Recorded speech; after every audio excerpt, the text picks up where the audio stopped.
السلام علیکم ورحمت الله وبرکاتو. ګرانو محصلینو، الله تعالی مو راوله. څنګه یاست؟ صحت مو ښه دی؟ جوړ روغ یاست؟ حق تعالی دې وکړي چې تر دا مهاله پورې به د صحت جامې په تن لري.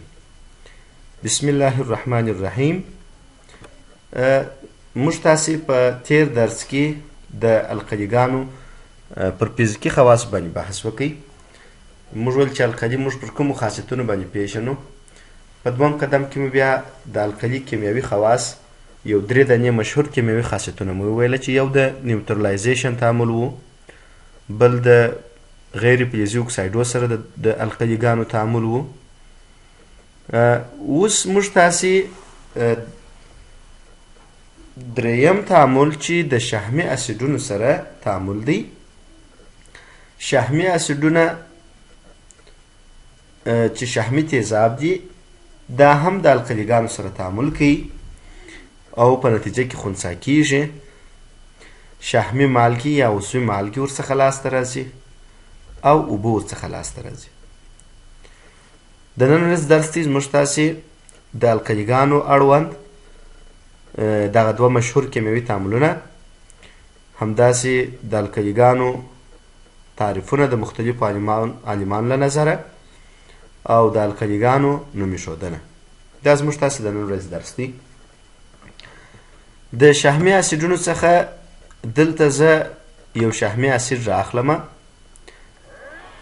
سټاریک اسید C11. دا یو مشبوع شحمي تیزاب دی. C11 H15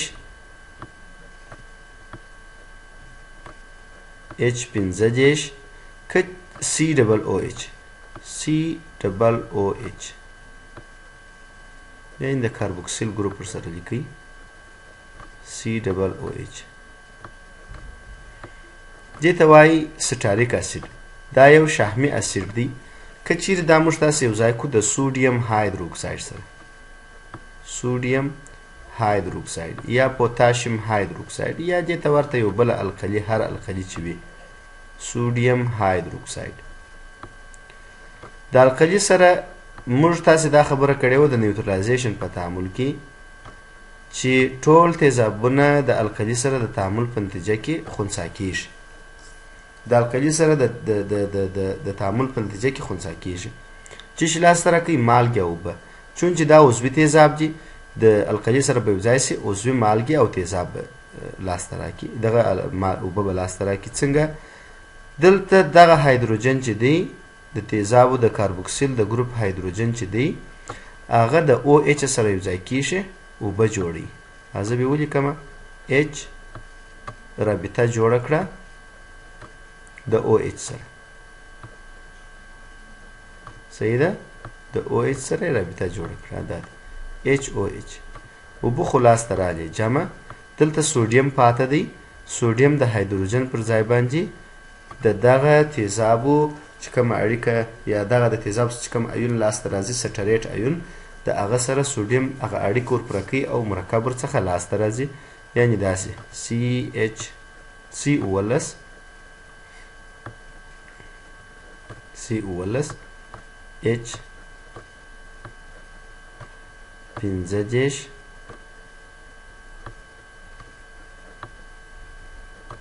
H15 رابطه COO. دلته هایدروجن په خوا و، اوس دغه هایدروجن پر ځای باندې څوک رابطه جوړي؟ سوډیم. دا Na خلاص. دې ته موږ تاسې وایو دغه مرکب ته سوډیم سټریټ. دا یو عضوي مالګه ده، دا لاسته راغله. یعنې موږ د دې په ایسته باید په دې شي باندې خبر یو چې که چیرې شحمي تیزابونه هم د القلي سره یوځای سي نو د خنثی کېدلو تعامل سرته رسوي، مالګې او اوبه لاسته راکوي. عضوي تیزاب چې ټول شحمي تیزابونه عضوي تیزابونه دي، نو که چیرې عضوي تیزاب دي نو مالګه به هم څه لاسته راځي؟ عضوي مالګې او اوبه به ورڅخه لاسته راځي. راځمه څلورم ډول تعامل ته د شحمو سره یا د غوړو سره د القلیګانو تعامل. دا په صنعت کې ډېر ارزښت لري. د صابون چې په خپله یو درې قیمته مالګه ده صابون چې په خپله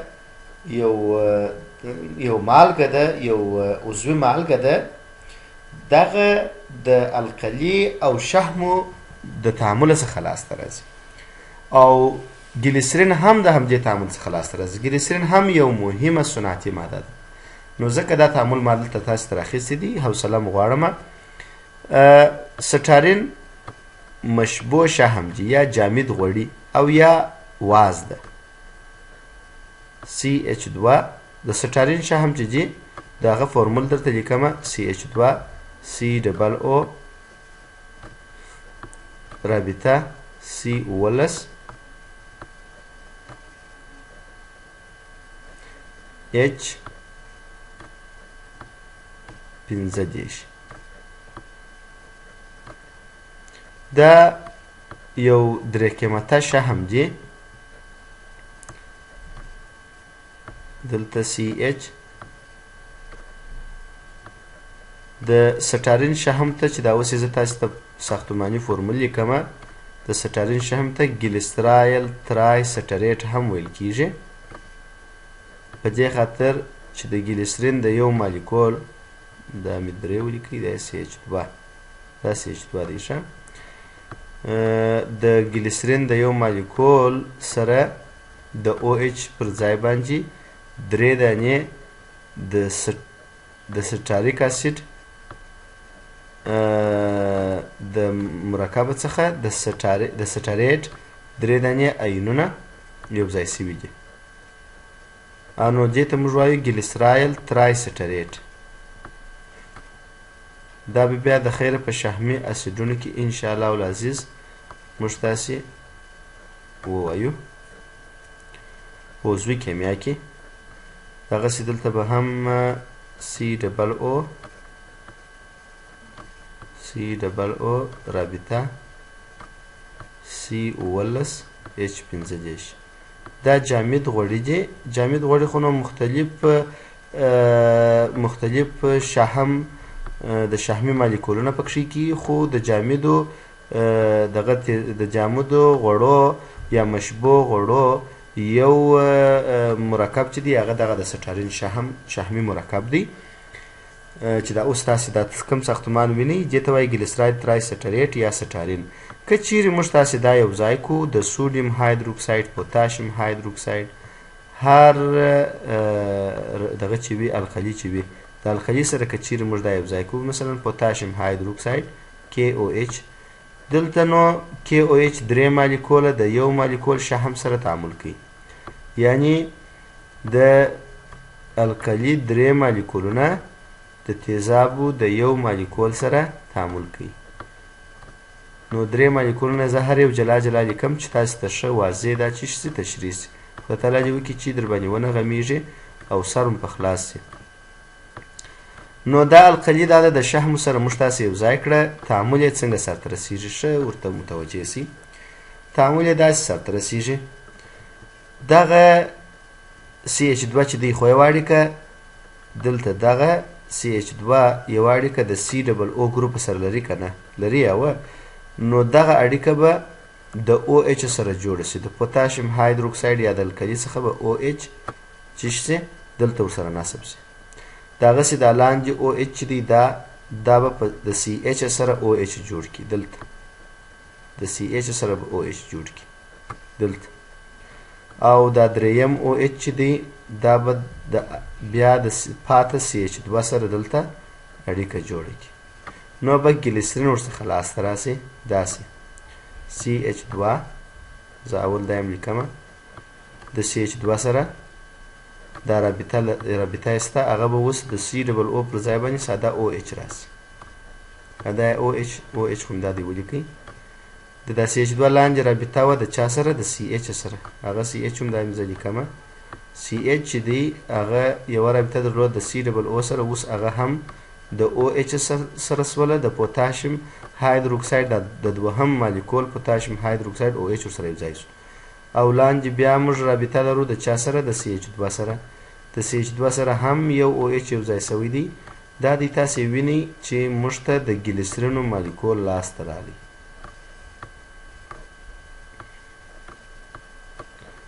جمع ګلیسرین خلاص هلته چې پاته دی دغه به زه په داسې په دغه شکل باندې په راسته شکل به زه ولیکمه داسې ټول تاسو ته ګورئ دغه C15 H15 او دلته COOH سره رابطه لري که دا داسې ولیکم نو څه مشکل دی C15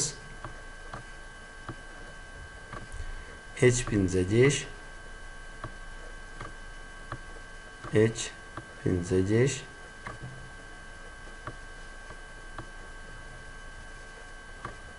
رابطه یا په سر کې یا په پای کې رابطه COO اوس د COO خو هم یوه رابطه کمه ده هغه رابطه به د دغه پوتاشیم سره چې شي جوړه شي دا پوتاشیم ویني د پوتاشیم به د کاربون سره دا رابطه جوړه کړي دا دی کې به دلته ورسره ولیکم کې دا به هم مرکب شي داسې نو دغه پوتاشیم به دلته اړیکه جوړه کړي دا پوتاشیم به دلته اړیکه جوړه کړي نو به څو مالیکوله لاسته راسي درې باید دلته ضریب درې ورکړم درې مالیکوله پوتاشیم سټریټ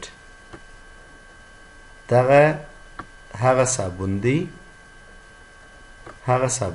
چې د وازدې او القلي د تعامل څخه موږ لاسته راوړو او بیا کالي اور باندې چې کوو پرېولو د شحم د غوړو او د القلي دا غوړي سوه سټالین شحم دا غوړي سوه دا القلي سوه دواړه سره یو ځای کوو یو اندازه تودوخه ورکوو نو د دوی څخه موږ تاسو ته ګلیسرین لاسته راځي او صابون ورڅخه لاسته راځي ګلیسرین هم په دا صابون چې دا یو عضوي مالګه ده په دې باندې ګډ وي نو اکثره وخت که تاسو فکر کړی موږ چې په صابون لاس پرېولو د لاس چې پرېولو صابون مو د لاس ته ایسته سي اخر مو د لاسونه داسې نو کوي غوړ حس کېږي کم صابونونه چې لاسونه غوړ حسیږي د هغه څخه د استعمال څخه وروسته هلته د ګلیسرین اندازه یو څه چې شي وي زیاته وي چې کم صابونونه چې بیا خشک وي په هغه کې د ګلیسرین اندازه کمه وي خو د صابون موضوع ته نه راځم صرف او صرف دا یو کیمیاوي خاصیت مې درته ووایه چې الخلیګان چې دي په صنعت کې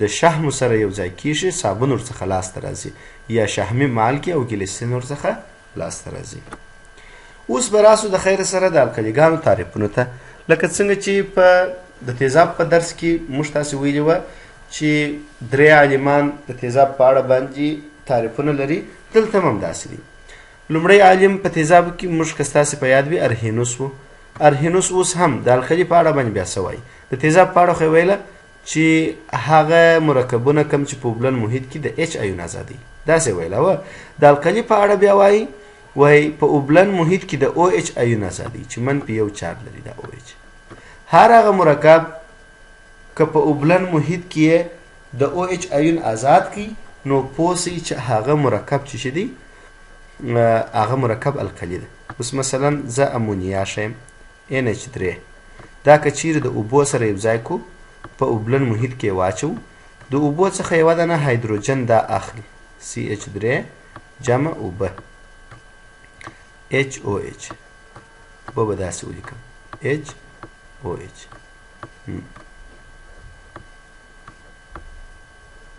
صحیح ده HOH او اوس دلته وګورئ دغه H چې دی دا به د NH3 سره یو ځای سي په نتیجه کې به NH4 لاسته راکړي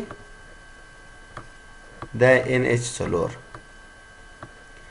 وګورئ OH به آزاد سي جمع په اوبلن محیط کې امونیا د اوبو سره تعامل کوي OH ایون ازادي د OH ایون ازادي دا د امونیا یو القلي سوه د چا له نظره د ارهینوس له نظره دغسې مثلا سوډیم هایدروکساید دی پوتاشیم هایدروکساید دی چې خپله د هایدروکسیل ګروپ په خپل ترکیب کې لري اخو بیخي ساده خبره ده نو په اوبلن محیط کې به دوی هم په خپلو ایونو سره ټوټه سي یعنی د سوډیم ایون چې کتیون دی مثبت چارجدار ایون Na دا مثبت جمع OH منفي ایون د OH ایون آزاد شو کنه نو هر هغه مرکب چې په اوبلن محیط کې د OH ایون آزاد کی هغه ته موږ تاسې د ارهینوس د نظره څخه القلي وایو. بس که چیرې موږ تاسې څخه څوک پوښتنه وکړي چې تاسې القلي تعریف کړئ، موږ وایو چې د ارهینوس د نظره څخه القلیګانې هغه مرکبونه دي کوم چې په اوبلن محیط کې د OH ایون ازادوي. راځم برونسټیډ او لوري ته. د تیزاب په اړه موږ ویلي وه چې برونسټیډ او لوري چې دی دا څه نظر لري. برونسټیډ او لوري دې دواړو داسې نظر د تیزاب په اړه درلودی چې تیزابونه هغه مرکبونه دي کوم چې پروتون اخلي. په کیمیاوي تعامل کې چې کوي پروتون اخلي. د دې لپاره یو ډیر ښایسته مثال ما درته ویلی و، زه هغه مثال دایم درته لیکم. په هغه مثال کې موږ القلي هم پیژندلی شو. د القلي په اړه بیا څه وایي؟ وایي القلیګانې په کیمیاوي تعاملونو کې پروتون وبخښئ تیزابونه خو ویلي وه چې پروتون له لاسه ورکوي، نو القلیګانې بیا کوم مرکبات دي؟ هغه مرکبات دي چې پروتون اخلي. تیزابونه پروتون د لاسه ورکوي، القلیګانې بیا پروتون اخلي. صحیح ده که نه؟ او اوس راسئ HCl دی دا تیزاب سوه، یو ځای کوم یې د امونیا سره چې NH3 ده، دا یو القلي ده. د دې سره چې مې یو ځای کړله نو څه کېږي؟ پر NH3 باندې H نصبېږي.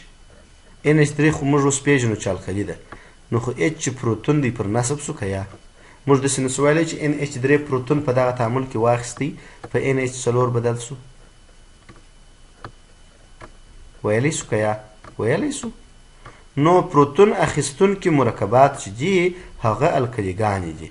یعنی اوس دغه چې دی امونیا چې ده دا القلي سوله د برونسټیډ او لوري نظره په دې اساس چې دوی پروتون واخیستی، خو پروتون چې د لاسه ورکوي هغه HCl دی چې موږ هغو ته څه وایو؟ تیزاب وایو. اوس هلته چې پاته سوه Cl د تیزابو څخه Cl پاته سو چې هغه به منفي چارج لري. دا د یا جمع Cl دا ورڅخه پاته سو. یا دغسې په دا تېر مثال کې تاسې وګورئ دلته NH3 چې یو القلي ده د اوبو څخه یې پروتون اخیستی دی که نه دی؟ NH4 ورڅخه جوړ شوی دی. NH4 پروتون یې اخیستی دی، نو ځکه NH3 القلي ده.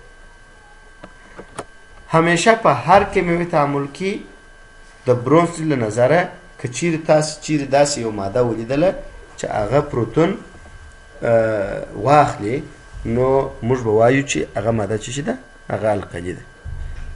مثلا زه که چیرې یو بل مثال هم یاد کړمه، یو بل مثال فرض کې یاد کړمه د پروتون اخیستلو په معنا باندې، ما تاسو ته په تیزابونو کې بریلیم کلوراید ویلی وبخښئ بورون کلوراید. موږ ویل بورون چې دی په دریم اصلي ګروپ کې دی، د درې کلورینه سره یوه اړیکه جوړوي، بورون کلوراید یا بورون ترای کلوراید ورڅخه لاسته راځي. موږ ویل چې د بورون پر شاوخوا 3 دانې الکترونه شته، هغه 3 سره شریک کړي دي، خو اوس دی اوکتیت نه دی. یعنی دی اوکتیت په دې معنا نه دی چې دلته یې دغه دی 2 دانې الکترونو دپاره یې اوربیتالیکه خلا لري. صحیح ده؟ نو په دې اساس باندې موږ اوس دلته داسې ویلی سو کله چې د امونیا سره دلته موږ تعامل ورکوو، نو د امونیا د نایتروجن 2 دانې الکترونه چې دي هغه بورون اخلي. صحیح ده؟ بورون اخلي. بورون چې واخیستله دغه 2 الکترونه خو د چا دي؟ په امونیا کې د نایتروجن دي، د امونیا دي نه. نو دغه دواړه الکترونه چې دي دا د بورون هستې ته د 2 پروتونه په سبب باندې ورنږدې کېږي. د بورون په هسته کې د 2 پروتونو په سبب چې کېږي ورنږدې کېږي. نو موږ داسې ویلی سو لکه NH3 امونیا چې پروتونونه اخیستي د خپلو 2 الکترونو په سبب باندې. صحیح ده؟ دغسې موږ تاسې مختلف نور مثالونه ویلی سو د برونسټیډ د نظر دپاره. هغه مرکبونه چې په کیمیاوي تعامل کې پروتون واخلي هغو ته موږ تاسې القلیګانې وایو.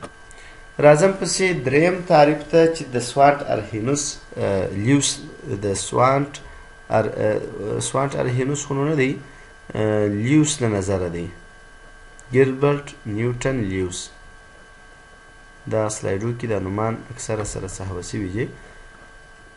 لیوس تاسې پیژنئ موږ په تیزابو کې د لیوس نظر داسې ویلی و. موږ لیوس داسې نظر درلودی هغه مرکبونه چې الکترون اخلي په کیمیاوي تعاملاتو کې هغه تیزابونه دي. اوس نو د دې برعکس هغه مرکبونه چې الکترون له لاسه ورکوي نو هغه مرکبات چې دي هغه د لیوس له نظره الکلیګان دي. څنګه الکترون د لاسه ورکوي؟ اوس مثلا زه یو مثال درته وایم. صحیح ده؟ یو مثال درته وایم. دغه HBr هایدروبرومیک اسید دی. دا به زه یو ځای کړمه د یو قوي القلي سره مثلا NH3 سره. د NH3 سره چې مې یو ځای کړي ښه ورته متوجه سئ.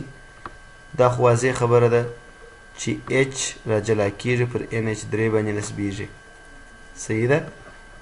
داسې به ولیکو NH4 به ورسره لاسته راسي. امونیم ایون به لاسته راسي NH4 او جمع. بیا به څنګه وسي؟ د NH4 سره یو ځای Br به لاسته راسي. Br به څنګه چارج لري؟ Br به منفي چارج لري. NH4 به څنګه چارج لري؟ NH4 به مثبت یو چارج لري. صحیح ده؟ اوس دلته آیا موږ نسو ویلی چې NH3 امونیا چې د الکترون یې د لاس ورکړي؟ یو شی چې مثبت چارجېږي څه وخت چارجېږي؟ مثبت څه وخت چارجېدلی سي؟ هغه وخت چې الکترون یې کم سي یا پروتون یې اضافه سي. خو پروتون اضافه کېدل او الکترون کمیدل دواړه یوه خبره ده. که الکترون کم سي هم په یو ماده کې پروتون اضافه کېږي.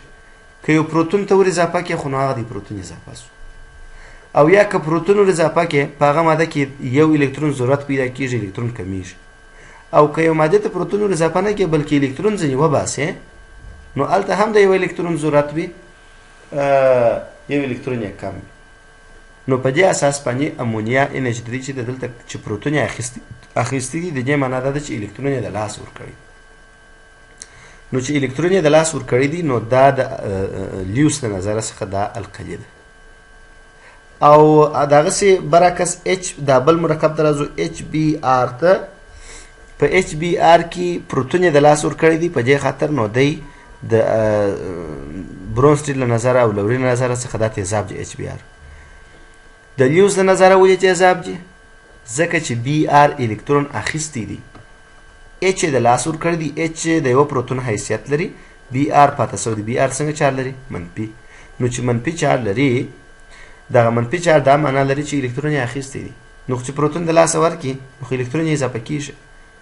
الکترون یې اضافه سوی دی د پروتون د لاس ورکولو په سبب یا الکترون یې د بهر څخه واخلي. که الکترون مثلا یو خنثی ماده ده که موږ یو الکترون پر نصب کړو خو منفي چارجېږي که یا موږ وایو چې یو الکترون اضافه سوی دی. او که چیرې یو خنثی مادې څخه موږ پروتون وباسو خو هم منفي چارجېږي. نو چې منفي چارج سو موږ ویلی سو چې الکترون یې اضافه سوی دی. چارج فرق نه کوي هغه منفي چارج اخلي. نو د لیوس له نظره څخه تیزابونه هغه مرکبونه وه چې الکترون یې اخیستی خو الکترون چې د لاس ورکوي هغه څوک چې القلیګان دي. یا د هغه امونیا ده د بورون کلوراید په مثال کې. د بورون کلوراید په مثال کې د بورون کلوراید مثال ما تاسو ته په تیزابو کې ډېر ښه تشریح کړی دی ځکه زه ډېر عمیق نه ورننوځم دا مثال ته بیا یې نه تشریح کومه چې وخت ضایع نه سي. بورون ترای کلوراید ګوره ما درته ویل دا اوکتیت نه دی. اوس دی اکسپټور دی که یا الکترون اخلي د چا څخه یې اخلي؟ د الکترونیګیټیو عنصر څخه. الکترونیګیټیو عنصر نایتروجن دی او نایتروجن آزاد جوړه الکترونه په چیش کې لري په امونیا کې NH3.